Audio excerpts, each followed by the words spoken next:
Hello guys, in today's video I'm going to show you how to fix Call of Duty Modern Warfare 2 DirectX error. It's easy. If you want to fix it, all you have to do first click here and then go to Device Manager.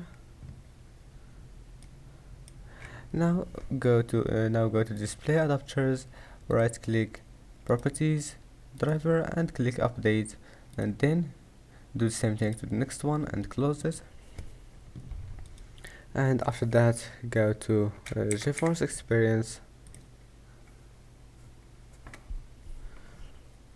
and then go to drivers, check for updates and make sure to install the latest update if you find it, and that's it. Then go to settings, make sure to disable in-game overlay and open task manager,